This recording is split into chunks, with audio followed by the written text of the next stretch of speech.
Did the State Department know anything about what you were doing? The State Department asked me to help them deal with the Ukrainian government with regard to meetings with President Trump. The State Department doesn't investigate crime. I was asked to do this by the State Department. I didn't know Mr. Yermak from a hole in the wall. The name of Yermak was given to me by Kurt Vogel, ambassador. I was asked to meet with him. I did meet with him. I briefed them, two of them, on everything I did, and I have a very nice text at the end explaining how honest and straightforward I was, which I am. Did the Secretary of State, Mike Pompeo, did he know? If he didn't know, he read about it in the newspaper within a few days. So, and then after reading about it, he had his people contact me to help them. And I have a wonderful note back from them about what a good job I did.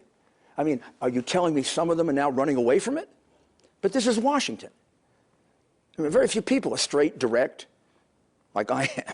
And do you have a right as a non-government employee to investigate them, to freelance ultimately? I wasn't freelancing. Why do you say things like that? I mean, there's no basis on which you should say that I'm freelancing. The reality is that there's an alternative theory of how this crime was committed. And the crime was committed by Democrats. And as his lawyer, it's my obligation to establish those facts.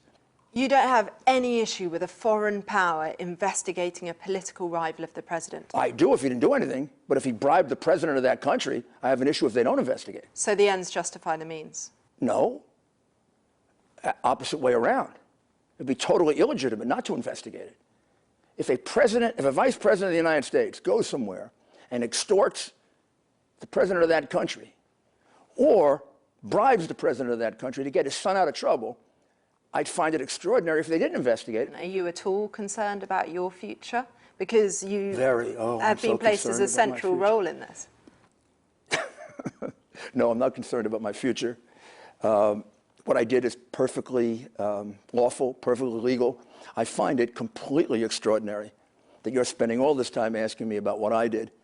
All this time should be spent on the pay-for-play scheme that Biden set up, in which he made millions and millions of dollars using his son and having his son sell his office. That should shock you. But because we are distorted, this left-wing distortion that goes on, you're asking me about the process that I followed to uncover one of the biggest scandals.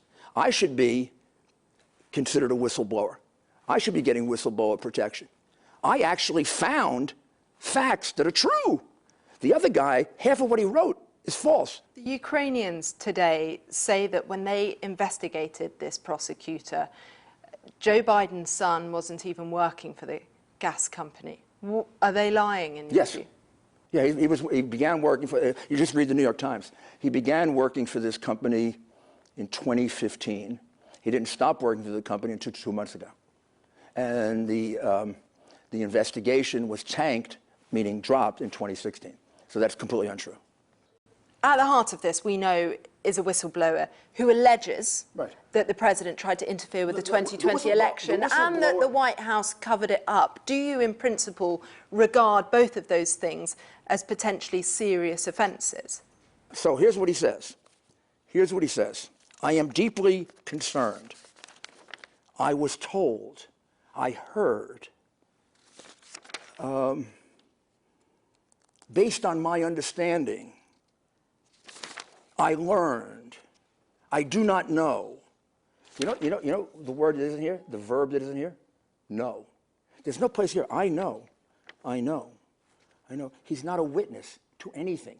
He heard gossip. He's telling you what other people said to him, most of which, when you look at the recording, turn out to be wrong. If there was nothing wrong with the call, then why did the White House put it on a separate electronic system? Because there obviously was some kind of interference in this. Somebody was going out talking about it, which, by the way, is a crime. These calls, I mean, it's a shame the call had to be put out. These calls should remain secret. If a president of the United States and the Prime Minister of England can't talk without fear of its being exposed all over the place, can you imagine how that's going to restrict their conversations? The White House has a legitimate interest in keeping these calls confidential, not because there's anything wrong with what they're doing, but because there's something very confidential about it. You could give away information that could have people killed in conversations between heads of state, about military movements, about things that have to do with criminal offenses involving organized crime, or, my goodness, one of these conversations has never been put out. That wasn't the case with this call, though. No, it wasn't the case with this call. But the reality is the people who have to secure it don't know when and if someone is going to intercept one of those conversations that's very damaging. So by the time this one was leaking, the cat's out of the bag. But you want to protect it in the future. So there are a lot more calls, potentially, that are held back and have been put on this system? Every call. Every call this was with on a a head of separate state, electronic system. Every call from a head of state is secured as best we can secure it. I don't know what the White House did, so I'm not familiar with exactly what they did. But if they tried to ramp up their security for these calls, that was a very good thing to do, and a very normal thing to do if you had fear that things were leaking out about a conversation with a head of state. It's not supposed to happen. Do you accept there doesn't have to be an explicit mention of money? There was a week before the president. There better be an explicit mention of money. You don't try to create things that aren't there. There is a record of the conversation. If that conversation doesn't talk about military aid was not involved in this situation. There are a lot of reasons you can withhold aid, including the general problem of corruption in the Ukraine and your desire to get more done to help that. Plenty of reasons. If that were involved in this situation, it would have been in that conversation. Now, I can add to that, if it was involved in this situation, I surely would have known about it with all of the conversations that I had. I never heard about military aid. This is a Democrat issue that's put into it. And even if there was foreign aid involved, it pales in comparison to what Joe Biden did, which is explicit. So do you fear the president could be impeached? The president didn't do anything wrong. The president didn't do a darn thing wrong. When you look at that conversation, there's no threat. There's no quid pro quo. There's no mention of money. If you want to interpret something, well, I can't stop you from interpreting something, but that's called like making it up.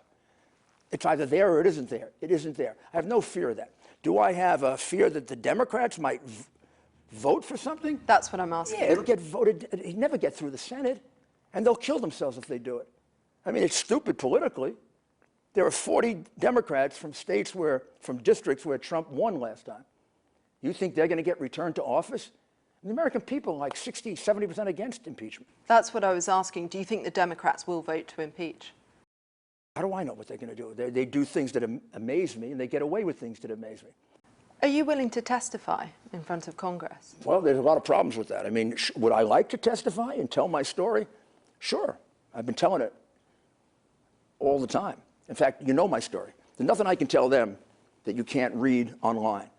From the very beginning, I've been totally transparent about this.